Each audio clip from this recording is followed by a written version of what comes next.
Well, not that long actually. I was never really bothered about social media before. I guess I got on about a couple of years ago now, and I had a very small X channel. I think at its height it had Yeah, 2,400, and then I was actually going to delete it, to be honest with you, because I wasn't really using it. But I yeah, was just increasingly alarmed and concerned about what was actually happening in the world. So I started to speak out again, and to my complete astonishment, the channel exploded to the point that it's at now. yeah. It has. But I'm Yeah. very grateful, very humbled by it, because when all is said and done, I never actually set out to be doing any of this stuff, but here we are. No, it's amazing. I absolutely love your channel, and I think the information you provide and at the pace that you provide, and also the frequency of the information that comes through, it's incredible. And just like yourself, I think I got into doing similar stuff 2 years ago as well. And obviously, my satire, news stories, and podcast as well. It's just incredible to see what X has become. I mean, what are your thoughts on X and Elon Musk and where we've got to with, I guess, getting the truth out? Well, I mean, if it wasn't for Elon Musk taking over Twitter from the old regime, I wouldn't be here talking to you today. It's as simple as that, because the things I talk about are some of it is controversial. Some of it is going very much against the globalist narrative. But I think the truth has to be told, Yeah. and I'm very pleased to be here with you, because I mean you do take another angle on it all. Your shows, your content is pretty humorous. It's pretty funny stuff, but with a serious element to it. Yeah. Elon Musk Yeah. has come under in the UK and under increasing attack, because he's giving people like us the platform to air our opinions, speak the truth, and of course the globalist entities don't like that. Yeah, but help me understand what is it about free speech that the UK don't understand as the Americans do with the First Amendment? What is the difference? Well, I mean, they've got the Constitution enshrined in law. The founding fathers did a really good job at putting all of that together. But in Britain we have the Magna Carta, so we have the legal frameworks and the legal mandates to speak and use our language in free speech and to air our opinions. But what we've seen over the course of the last couple of weeks is just crazy. We've got a new government here in the UK under Keir Starmer. And what he's doing is he's just basically shutting it all down. And he's even threatening to go after not just independent media or citizen journalists here in the UK. He's even through his chief of the Metropolitan Police, Sir Mark Rowley, threatening to go after people in other countries, including the United States and Canada, just for speaking the truth, for covering the news, in particular in relation to some of the civil disturbances that we've seen in the UK. So, that's not gone down well with the Americans, I can assure you. No, I mean, you would think that the Brits would be on top of this ahead of what the Americans would think free speech is. So I was frankly quite shocked. I mean, hey, I lived in, I've just lived 6 years in the New Zealand in the Jacinda Ardern age, so I very much understand the Keir Starmer stance, and very similar to Canada, and very similar to the Albanese government in Australia. I understand that, but I was quite shocked that it's a terrorist act and an offence to have thoughts. Yeah, I mean, it really is. I mean, when you think about the United Kingdom, we gave birth to many other nations. We are what's sometimes Yeah. termed as the Lion Nation. We've got the Cub nations like Australia, New Zealand, Canada, America, that stand on their own 2 feet now. And of course, there's the Commonwealth nations too. But we have what sometimes people term as the mother of all parliaments. Democracy, freedom of Yeah. speech, these are things, the Magna Carta, these are things that go back in time. And yet we've got a globalist in charge in a similar sense to what was there before with the fake Conservative Party. They're no more conservative than my little finger, and to be honest with you, Adnan, it's disappointing, it's concerning that we're seeing this sort of dystopian dictatorial mindset coming into play in a place even like the United Kingdom. But it's a horrific thing to see even in other places like Canada or New Zealand. And you talk about Jacinda Ardern, she was another World Economic Forum globalist in the same ilk as Keir Starmer and Sunak before him. And unfortunately, our countries have been hijacked. There's a coup that's taken place, a coup d'etat. And our respective parliaments and governments are now infested with globalists that serve the globalist agenda. They no longer care about the working people, the working classes. They no longer care about ordinary people. They're serving a completely different agenda. Wow, that's just incredible that people in power can do that. It's I read a satire story a week ago. It was about George Orwell that has come back from his grave, and he said, well, hold on, that was a novel story. That was not meant to be reality. I think I might have seen that one. It's so true. Yeah, it is. And people are just, the leaders have kind of taken that to the next level. And I think it's kind of started with the Christchurch call, the mosque attacks, the extremist lone wolf, which was taken as an example to, turn everybody as a far-right thug and an extremist, and use that to drive censorship. And I think that's where Elon Musk has come and taken over Twitter and really switched that around. But unfortunately, it's pretty much a mind virus in society, and the elites and the governments and people that are pushing these policies that are pretty much suicidal. It's like suicidal empathy, this idea of open borders and immigration and who's good and who's bad. It's a destruction of Western civilization as we know it. It absolutely is. And one of the things that the globalists are very good at doing is dividing people. I mean, we are all human beings, regardless of race, colour, religion, faith, culture, whatever it might be. We're all human beings. And what they want is us all to be turning against each other. I think one of the things that Freedom Train International, which I'm the founder, is doing very successfully is uniting people, regardless of all those different things. And we're bringing people together all around the world, from New Zealand to Australia, Canada, the United States, the United Kingdom, of course. I've been spending a lot of time going to different European countries as well. I've been to the Netherlands 3 times in the last 2 months, including Geneva, Switzerland, Denmark, and, of course, Ireland. And you talk about illegal immigration. Well, that is being done on purpose. It is being done by design because they want to weaken countries from within. And there's a lot of people. I have a lot of people that I know who are Muslim.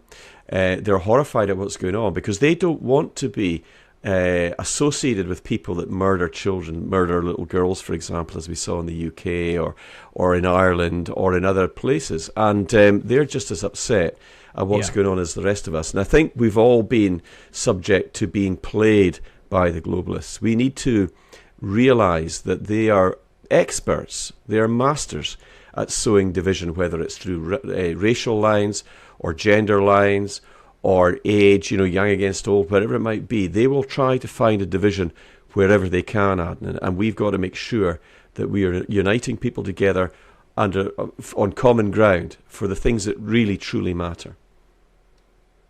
Yeah, and I think a big part of that is not just X, but also alternative media, people like yourself on the ground, providing different narratives, fresh narratives.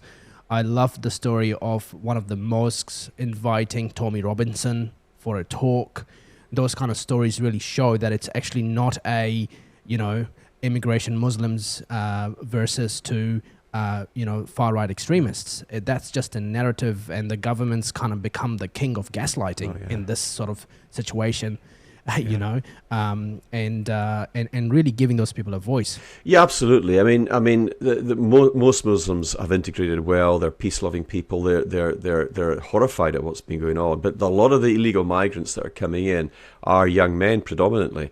And they're being brought in such numbers. It doesn't matter really who they were or where they're from. If you put in those kind of numbers, it's going to cause destabilization. But what Keir Starmer has done in the United Kingdom is he's really upset millions of British people who are not far right. They're just ordinary working class people like the rest of us who want to live their lives in peace, and they're concerned about the effects on housing, on child education, on hospital beds, and the general lawlessness that's breaking out. And of course, what he is doing as a globalist is he's causing that friction. And we all need to, regardless of what faith we're in, regardless of what culture we're from, or where we originally were born, doesn't matter. What we need to remember is we're human beings, we need to unite, and we need to understand that the real enemy of humanity are the globalists. Yeah, I mean, it's. I feel saddened. You know, I did my master's in business in Reading. I spent a lot of time in the UK. It's not what I remember of the UK. And going back to Keir Starmer, he's only a few days into his prime minister role.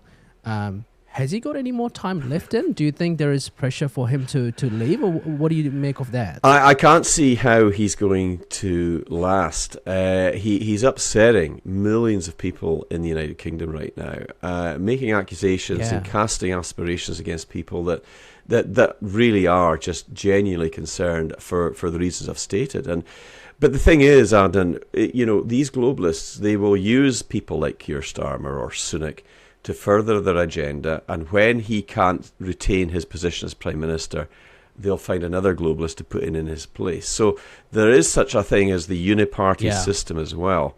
That became very evident. When I was building Freedom Train International over a period of 15 months, I was reaching out to people in New Zealand, in Australia, in Canada, and the United States, as well as other countries. And I was spending a huge amount of time setting up Zoom calls and meetings, 7 days a week, 7 or 8 meetings per day. It was intense. And what I learned during that period of time was how similar we're all being played in Canada and these other countries, because the uniparty system, the parliaments have been so heavily infiltrated by globalists. I mean, Klaus Schwab of the World Economic Forum has bragged openly about it, saying that he's infiltrated the parliaments and the governments of most of the Western world in particular. So what we're witnessing is that now playing out. So the globalist agenda is all about a one world government that they control. And they're not interested in us. They're not interested in your opinions, my opinions. They're looking for a power grab, and they're going to implement probably further lockdowns, as we've seen with this new declared pandemic or new declared health emergency, which will probably become a global pandemic for Mpox or monkeypox. Probably something similar to what we saw over the course of the last 4 years with the lockdowns that happened and the mass mandated vaccinations and all of that kind of thing. So we're going to see another repeat of that unless the people truly wake up really quickly to what their end game actually is. Yeah. So how do you think that we can stop the globalist agenda? I think X is a good example. What we're doing is a good example. Satire, media, news is a good example to beat and fight the fake news. If we produce fake news, then the fake news is pushed in a corner to make sure they produce real news, the likes of CNN and the BBC. In your perspective and the work that you've been doing across the globe, how do you see that we reduce the momentum of the globalist agenda, if not, kill it completely? Well, I think one thing's very clear. Because we've seen these censorship laws coming into place, not just in the United Kingdom, but in Ireland, Southern Ireland, in Canada, Bill C-63, in Scotland, my home country, we've seen them take this very extreme dictatorial dystopian way of shutting down free speech, because in actual fact, their massive billions and of budgets going into the lying mainstream media has only worked so far. And in actual fact, I believe they're actually losing the information war. And what was very apparent at the last Davos meeting where the World Economic Forum were presiding with all these nations' leaders was that they said that their primary focus wasn't on curing cancer or world peace or curing hunger in the third world countries. Nothing noble. What they said was their primary focus was on misinformation and disinformation. In other words, if you have a different narrative to the globalists, they're going to try to shut you down. So what we're seeing in the UK and some of these other countries is attempts by them to use legislation, globalist policies enacted by their puppets in government to shut down free speech. Now, if you believe in your own argument and your own point of view, you'll happily debate that with somebody. But what they don't want is debate. They don't want public debate because they know they're going to lose and they're being exposed for what they're really, really, truly up to. So, satire is a big part of countering that narrative. The memes that we see on Twitter and on your channel is great because you're doing a fantastic job at drawing people's attention to it. And of course, by making fun of them, that also helps to erode their legitimacy. So you're doing some great work there, Adnan. Yeah, I think sometimes the simple things are very effective, and I think when Keir Starmer started to call a lot of people thugs and far-right thugs, they were ordinary British families, mothers posting pictures of themselves with their families and dogs and kids and self-identifying as far-right thugs. That's very effective because it really breaks down for the world to see very quickly what's actually going on. They're not far-right thugs. They're just families with kids and normal people. They happen to be a certain skin color, which happens to be a negative thing, which is white people. Is all of a sudden white people are the problem. You had that with the First Minister of Scotland. He did a speech in the Parliament about how every government official is white. Hello, you're in Scotland. What are you talking about? It's true. So come on, hold on. What's going on here?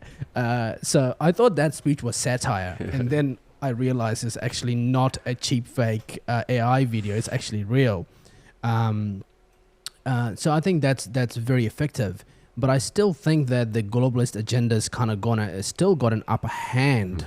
You kind of see Elon Musk is probably the only one that's fighting it, and probably the next big leader that's going to join that fight is going to be Donald Trump. He is likely going to win, but they're going to do everything to stop him because he is a bad news for the globalist agenda. Oh, absolutely. And just on Hamza Yusuf that you were talking about, his counterpart in the Labour Party did a very similar speech. I mean, it was almost identical. And he, I don't know what his background or where he's originally from, but there's a good friend to the channel, Crypto Rich, was on. He's a Muslim, and he's originally from Pakistan, and we were having a laugh because he said that he'd been called far right and a white supremacist and crazy stuff like that. This is the lunacy, this is the craziness that we see, but people, regardless of skin color, need to come together. And I've never made any secret, Adnan, that I am a Trump guy. I know he's flawed. I'm flawed. We all are, right? None of us are perfect. But he loves his country. And I was across the United States, across 8 different states on speaking engagements towards the end of October last year. I met thousands of American people from North Dakota all the way down to Denver, Colorado, and then I went down to Alabama in the South. And I have to say, I think if everything... all things being fair, Donald Trump will not just be back into the White House as President of the United States, but he'll be with a thumping majority as well, because I think people realise what's going on. And the only way that they might stop that is if they try to steal the election. And I think that could very well be the case. They tried to assassinate him. That failed, but it came incredibly close. My concern is they might do a second attempt. But also they might try to do something using another lockdown to stop people actually going to vote, to exercising their democratic right, and use those mail-in ballots again through the Dominion machines, the voting machines, which I think would cause chaos, if I'm being honest with you, across the pond there in the United States. I don't think people are going to buy it. I don't think people are going to wear it. Yeah, and I think that if you look at Trump's policies versus to Biden or Kamala policies, Trump's way ahead. Inflation, bringing down debt, secured borders, safe cities, all of the great stuff, right? The basic fundamentals of government efficiency. But what seems to be very successful and efficient, I just talked about this in a previous podcast this morning, is identity politics.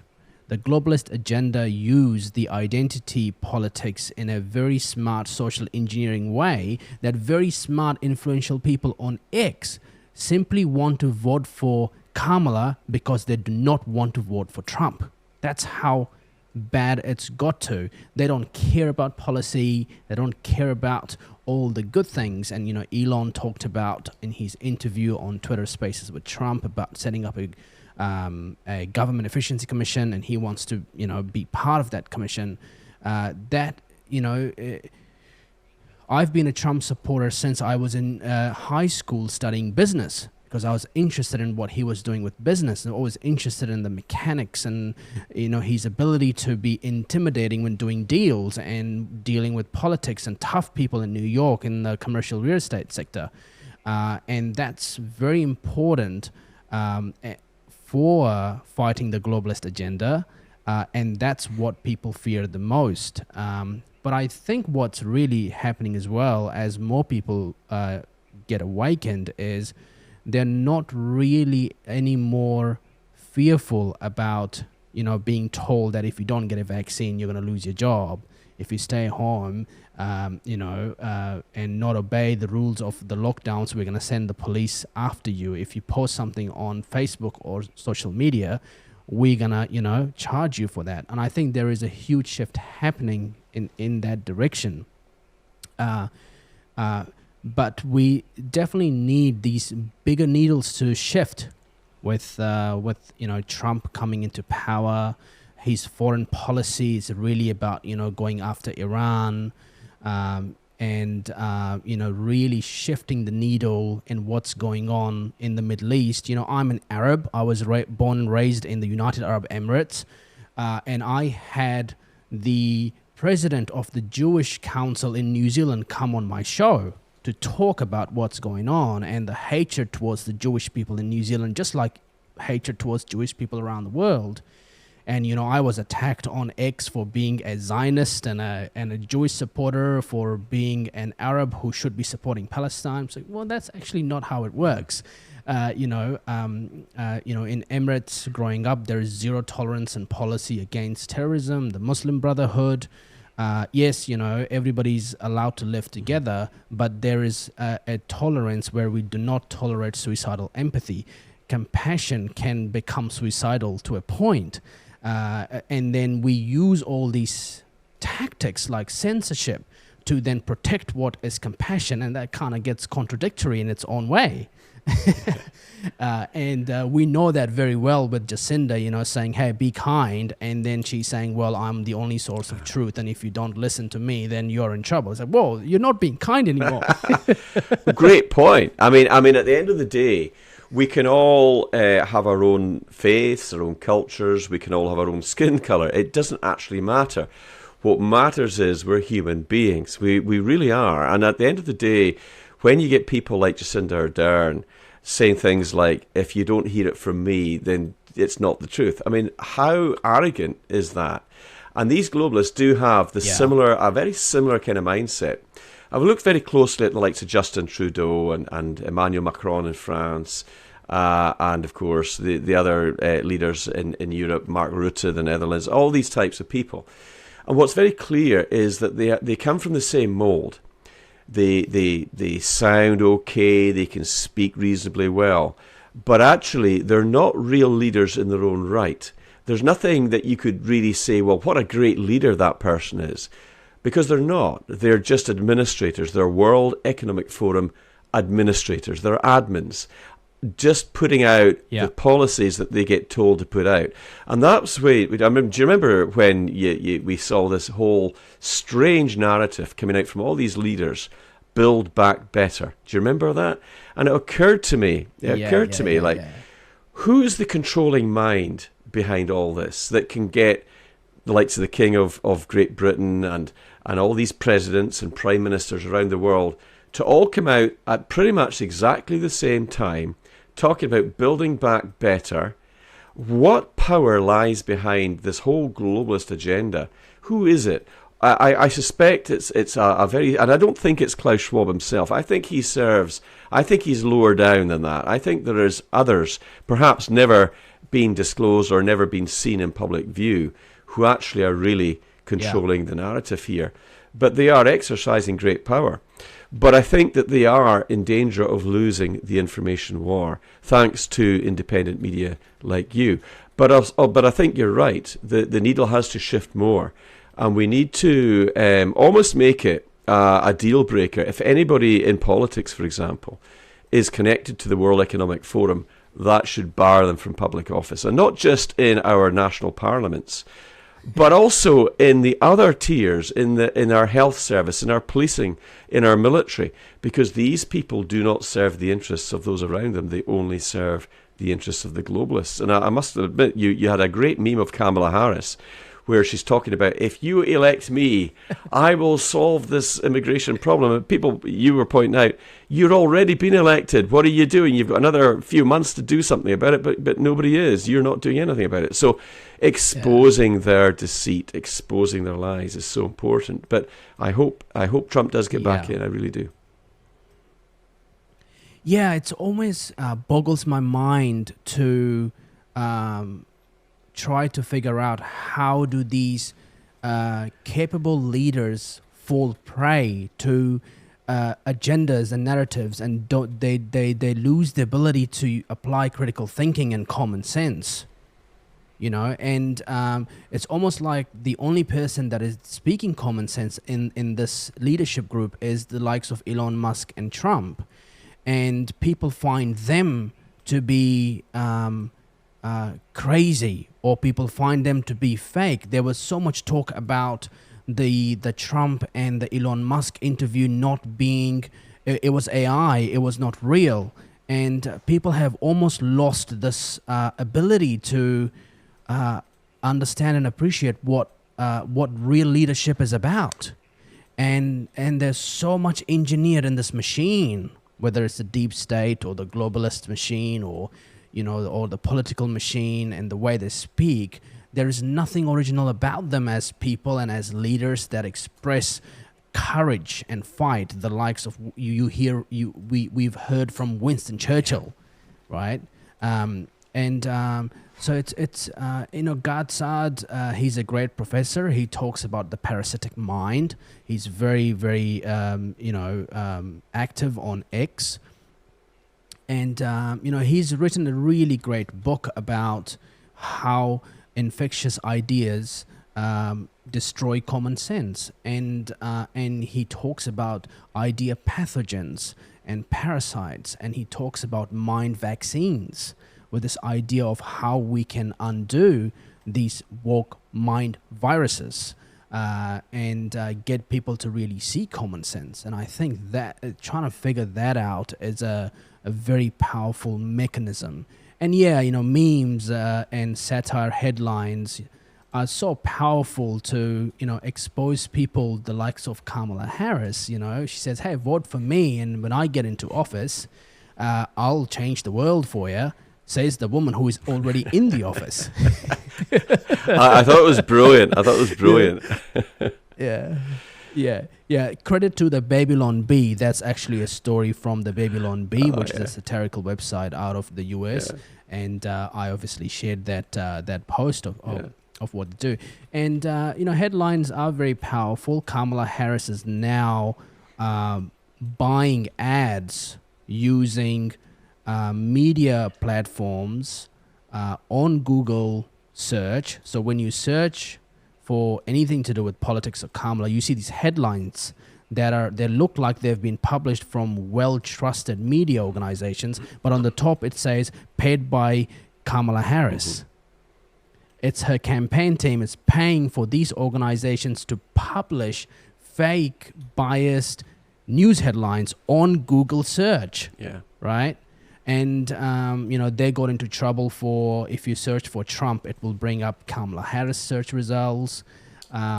So they're all in, and And the only guy that is not in bed with all of the globalist agenda is Elon Musk and the likes of Donald Trump. And I'm sure thousands and thousands of people like yourselves and myself that are just not in that race. And I was talking to some venture capitalist guys out of Silicon Valley, and they were telling me how the anti-woke culture is now a big market.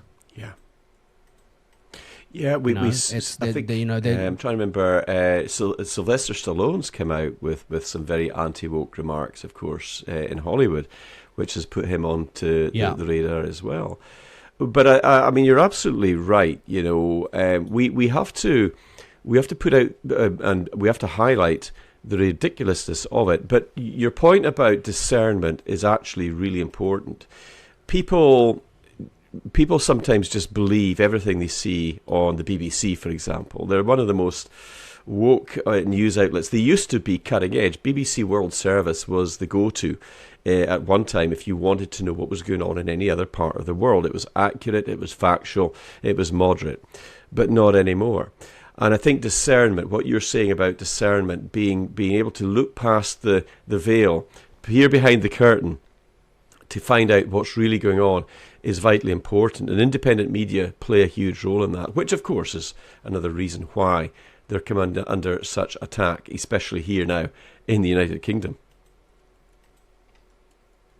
Yeah, absolutely. It's you know, I was talking to the VC folks in Silicon Valley, and I was pitching them a satirical news platform with AI, creating headlines, real time, data coming from X, and they loved it because it is, you know, podcasts are platforms that they want to invest into, because these guys realize what's going on in the tech world, that tech guys are using the likes of Google, they're using their platform to push shift in social and political and society and culture landscapes, right? So now they want to not just be sitting in the dark as wizards in buildings and building the best tech, but they actually want to make sure that the tech is also investing in culture and society and shifting and engineering based on what's true and what's factual, not the other way around. If you know, there was this, there is a viral meme going around. Actually, it's not a meme, but there's a viral story that is going around where somebody asks ChatGPT, is it okay to misgender Caitlyn Jenner or start a nuclear war? And ChatGPT says, start a nuclear war, do not misgender Caitlyn Jenner. And Caitlyn Jenner comes out and says, no, please misgender me all day long. Do not start a nuclear war, right? So when you look deep into the mechanics of that and figure out ideas and solutions and investments and movements and people, you find a lot of people all of a sudden waking up to the fact that there is an anti-war culture, and behind the culture there's a market, there's opportunity, there is agenda for good for humanity.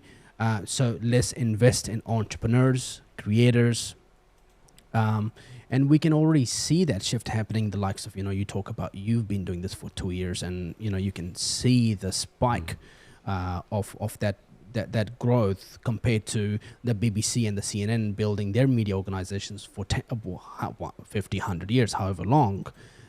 So I think that definitely is one of the solutions of fighting the globalist agenda.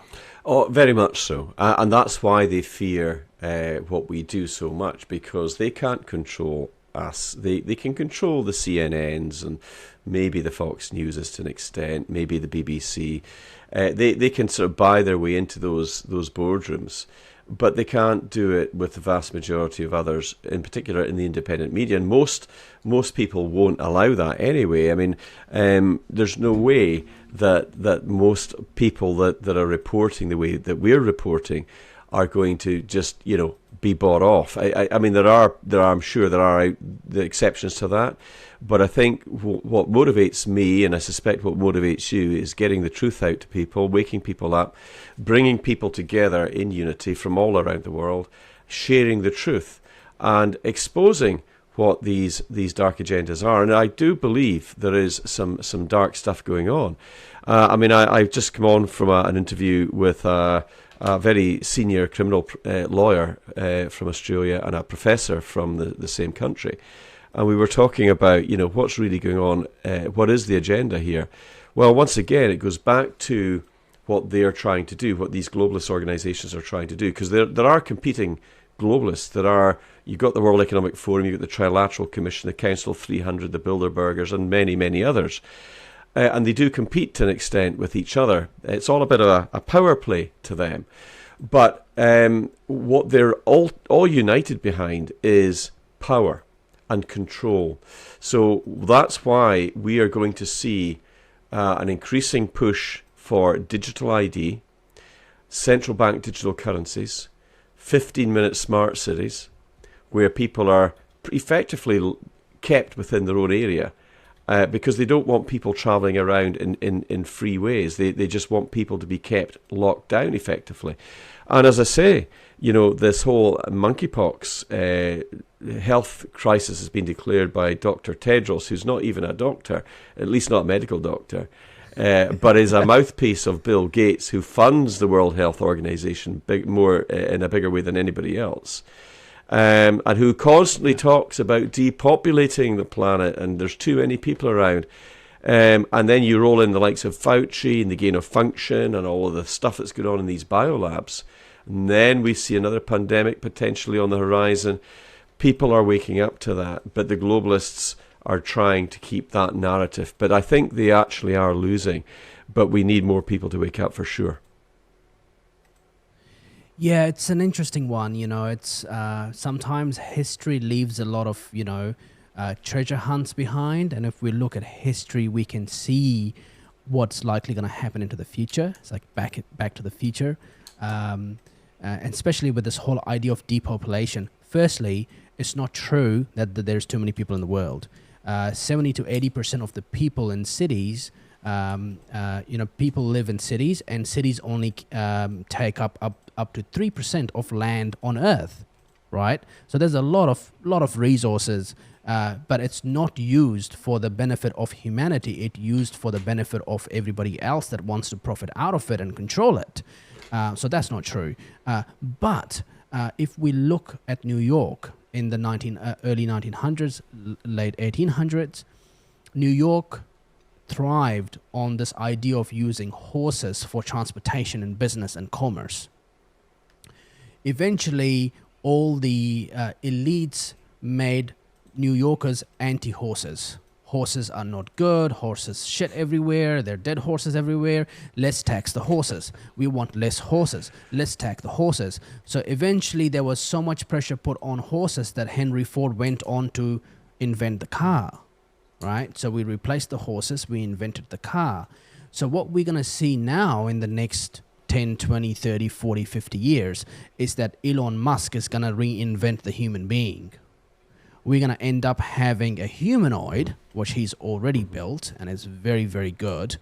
And we're going to end up having 1 billion humanoids because we cannot, we have killed the human population below the replacement line. So we need the humanoids to start doing the essential things that is needed to continue keeping the lights on for the human civilization on planet Earth. And he believes that the total capacity, Earth capacity for humanoids is 20 billion humanoids, right? That's 2 to 1 humans. And that's the thing about these sort of globalist agendas is you're always going to have the inventors and the innovators that are going to reinvent these other things that are actually going to push the agenda to a better place for the Earth. And the Neuralink technology, that's a brain interface. If we're going to have 20 billion humanoids in the world, then we need human-machine symbiosis. We can't have the machine way more intelligent than the human. So the machine interface in the human brain means we create a human-machine symbiosis. So there's a lot of hints in terms of where we are headed with this. But, the difference between machine and human is the humans always, we have the sense of purpose, we have the empathy, but we have the resilience. But, I think Grok is the same thing. It's the purpose of Grok is not to create fun memes for us to laugh at, but it is about to discover the true source of the universe and always be factual.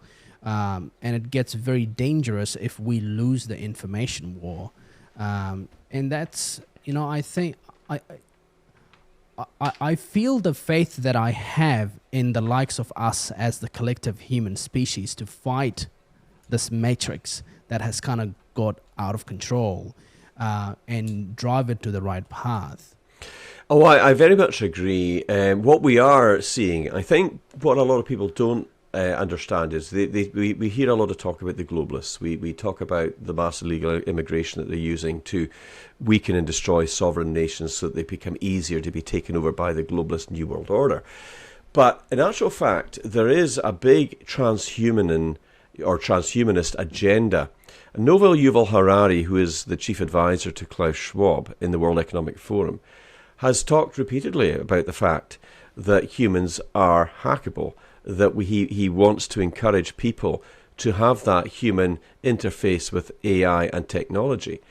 And they've talked about how we will no longer need democratic elections, for example, how everybody will know in advance, how everybody's feeling in an audience, for example. But in actual fact, humanity, or 2.0, as they sometimes also refer to it, it means that people would actually cease to be human, or what it means to be a human being as we understand it right now. So I'm a big fan of technology. I'm a big fan of new developments in that field, and it can be used to great benefit to humanity. But it could also be used to enslave humanity as well. And I think both Elon Musk and others in the global scene, I think Vladimir Putin in Russia has said that the first person that really masters AI will control the world. So, AI is incredibly powerful, but it's also extremely dangerous. And I think in the wrong hands, and we're starting to see sort of glimpses of that, where AI can mislead, make the wrong choices, as you gave a very good example of, transgender or nuclear war, Caitlyn Jenner or nuclear war. Well, it chose nuclear war.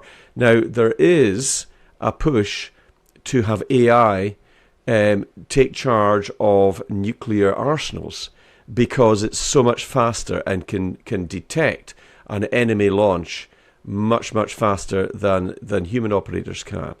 But the danger is, if you put nuclear arsenals and military capability into the hands of an AI system, how do you know it's going to take the right decision? How do you know there's not going to be some kind of flaw in its code, within its matrix, within its systems?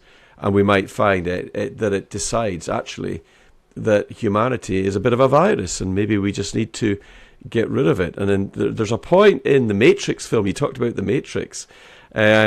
I don't watch a lot of TV, but I did put on the Matrix last night. I was going to watch the series again, and I watched the full first one. And there is a part in there where the agent, the lead agent, is talking, and he's interviewing, or he's not interviewing, but he's interrogating Morpheus, who's sitting down there, and he's saying, I don't like being here. You guys are like a virus, so we need to get rid of you. And I'm thinking, that would be a good meme to put on X, wouldn't it?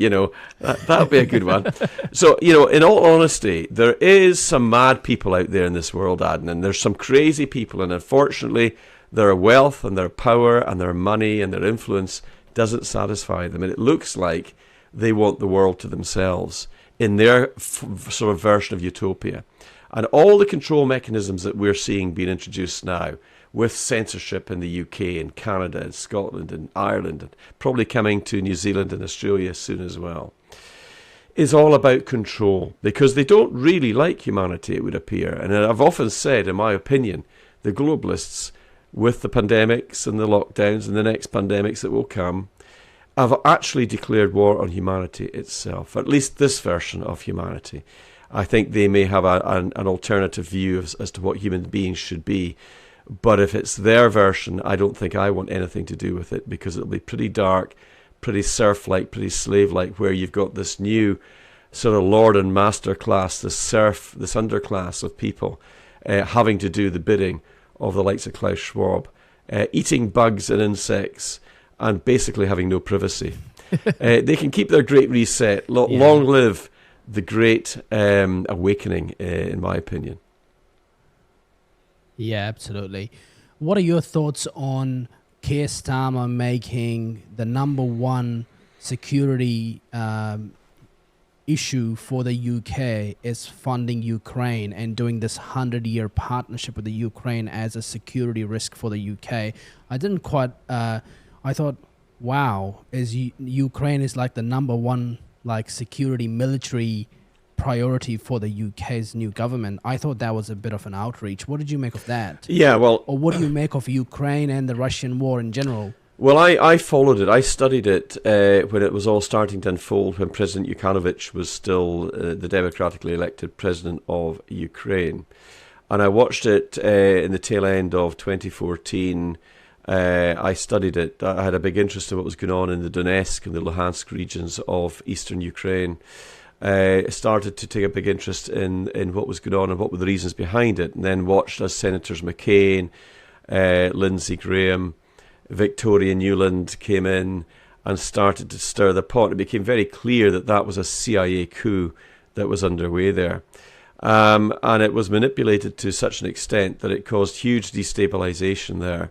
But then when I witnessed the Odessa massacre, where real far right, real Nazis came down from the West and attacked the Russian-speaking people, that was horrific. And I witnessed tenement blocks being set on fire, barricaded, and people having to jump out of high-rise blocks of flats, and then being clubbed to death on the ground and shot in the back of the head with pistols. So that was very clear what was going on there. And the people in the east of Ukraine are working-class people. A lot of them are coal miners and farmers. And Ukraine's a very fertile area, a great agricultural region, but it's very wealthy in terms of the minerals and what's under the ground there. And I think that's probably why BlackRock, Vanguard, the United States and others are so determined to take it. But there was severe provocations that went on there. And,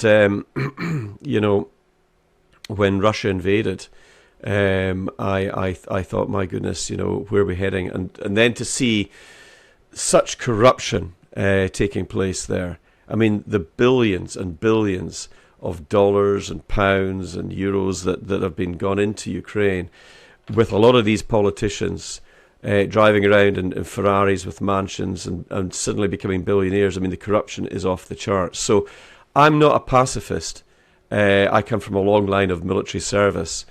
But I think anybody that really truly understands what being a soldier is or understands war will never want to see it for the wrong reasons. And these, in my opinion, are bankers' wars.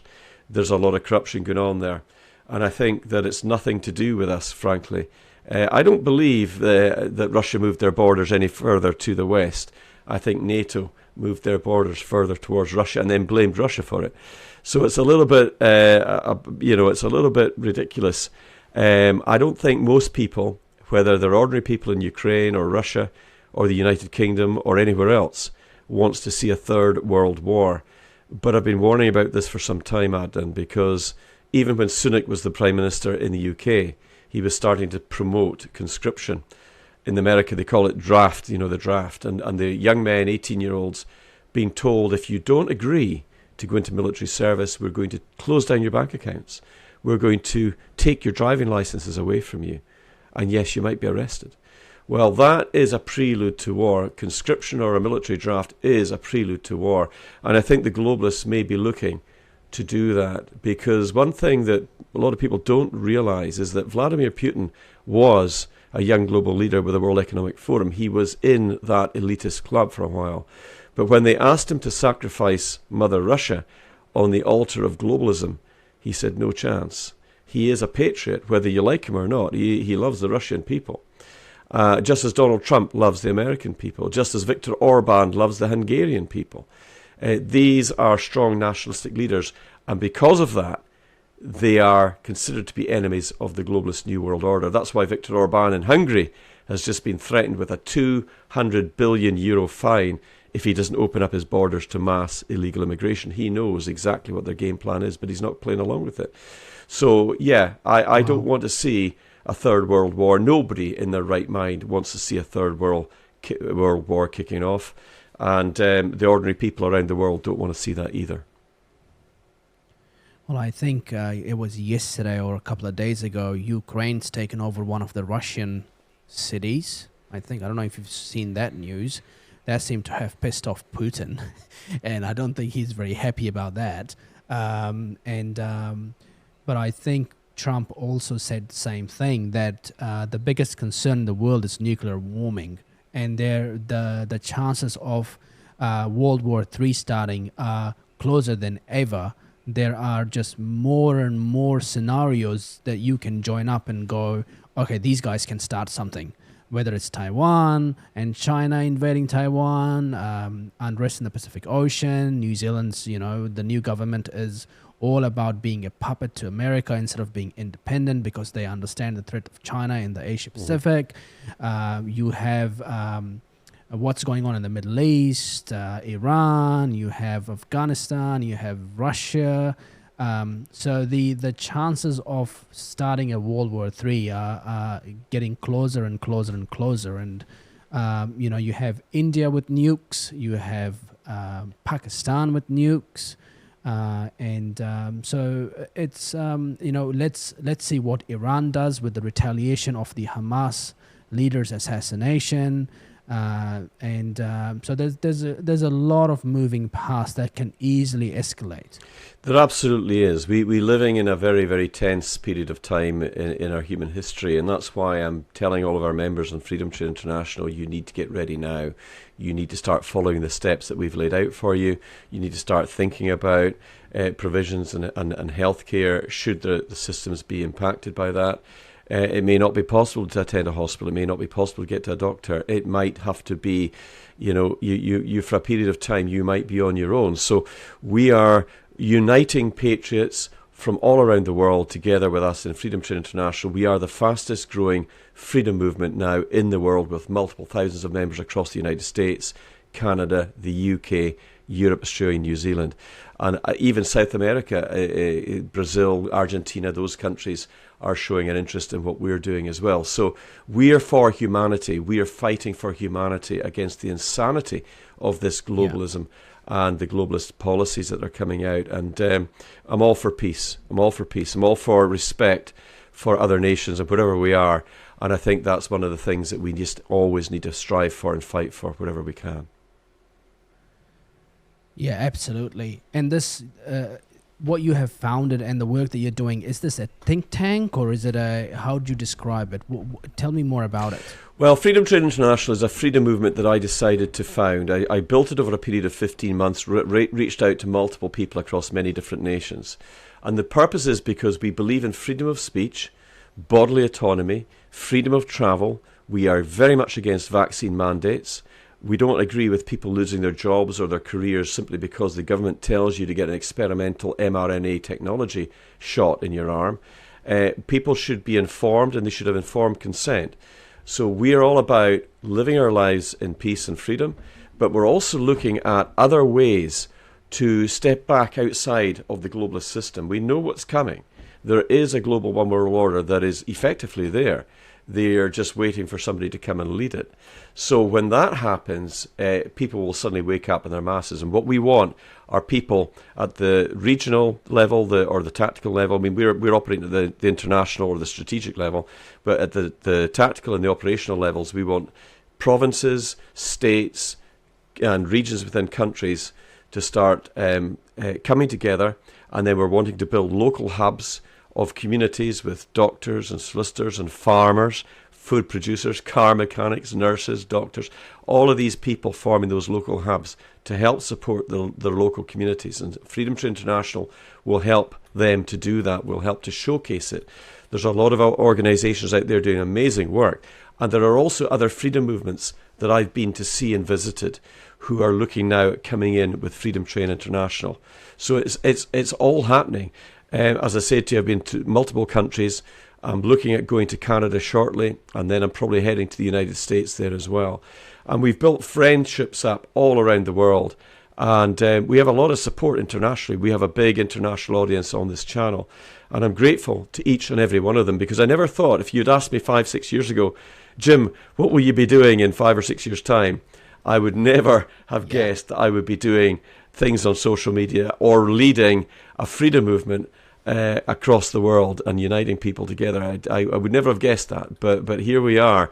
And it is a bit of a calling for me, I'll be honest with you, Adnan. But I'm enjoying it. I love speaking to new people. It's been a real pleasure and a privilege to come on your channel. And I love the work you're doing. And I'll certainly retweet this out when it goes out to broadcast.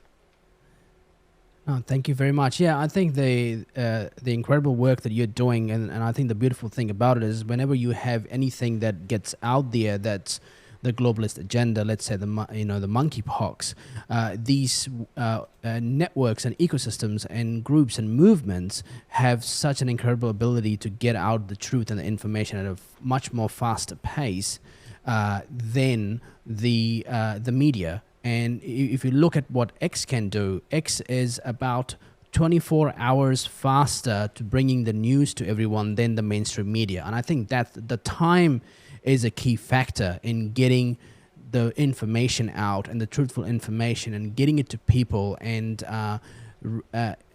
really fighting that globalist narrative. So that's incredible. Thank you so much for coming on my show. It's been a pleasure, and I'm sure we'll speak more and have you on the show again, and I'm sure there's much more to share and push the movement further. Well, it's been an absolute honour and a pleasure to have met you and to have been on your great channel. And of course, you're very welcome to come as a guest to speak to me. I loved your commentary, and I loved your point of view. We're very closely aligned as it turns out, and I think that yes, absolutely. I wish you every success in the great work that you're doing. It's been a real pleasure. Thank you for having me on. Awesome. Thank you.